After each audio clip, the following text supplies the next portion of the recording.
You were part of a pretty particular era in pro wrestling, which is, you know, the Attitude Era, Monday Night Wars, and everything happened. Right. Everyone's eyes basically worldwide were into pro wrestling, but Yes. we know little about what was happening backstage at that point. When, you know, when WCW was beating WWE each and every week for multiple weeks, you know, how was the backstage ambience between co-workers? I mean, between the boys, between the referees, between everyone. How were you pressured to do something different than your role as a referee at that point?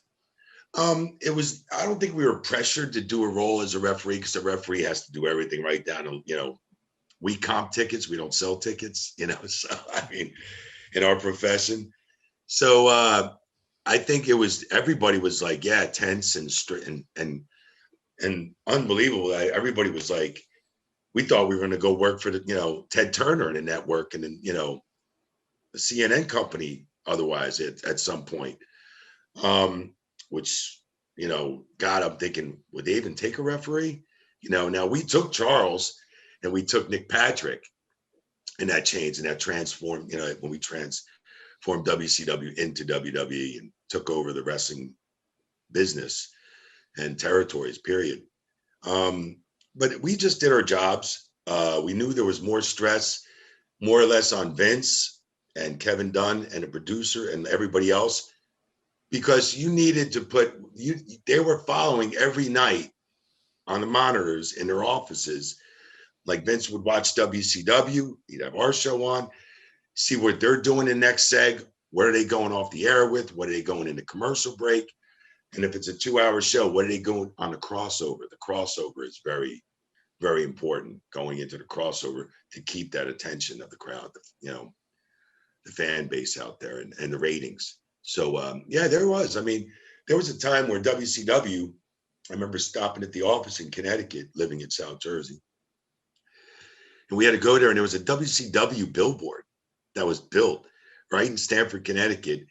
And if you open Vince's curtain, that's where you seen the billboard. They put that there on purpose. It was like WCW Nitro. And it was like, holy shit, I can't believe, I know.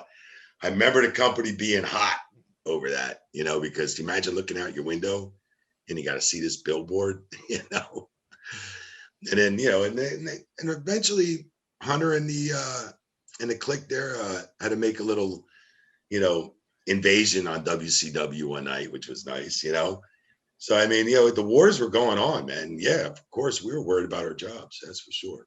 At some point. Was that invasion a response to the billboard they put in front of Vince's office? I'm sure it was. It's called the receipt, as you know, in the business.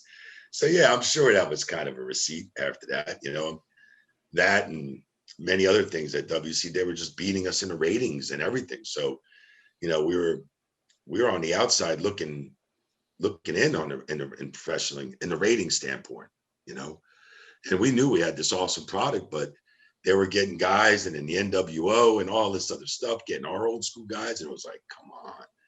So, but we kicked out of it. That's for sure. The company did definitely kick out, and we prevailed. ¿Cómo era el ambiente backstage lleno de tensión en medio de la guerra de los lunes por la noche? Yo creo que eso es algo que todos nos hemos preguntado y Mike Chioda nos acaba de dar la respuesta. A los árbitros principalmente no le ponían presión porque no eran personas que generaban dinero en cuanto a venta de taquilla. Ellos tenían que hacer sus funciones de árbitros, pero sí había mucho estrés, sí había mucha ansiedad. Todos estaban tensos en aquel momento dado porque WCW estaba ganándole semana tras semana, tras semana, tras semana. Y ellos pensaban que iban a terminar todos trabajando para Ted Turner y WCW, no al revés. Ellos pensaban que ellos iban a terminar trabajando para esa gente y no querían trabajar para esa gente. Pensaba que como que yo soy árbitro, ellos aceptaran otro árbitro. No sé, no estoy seguro.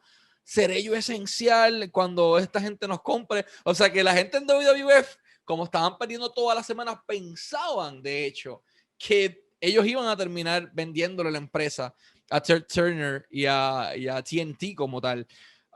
Él decía que solo hacía su trabajo.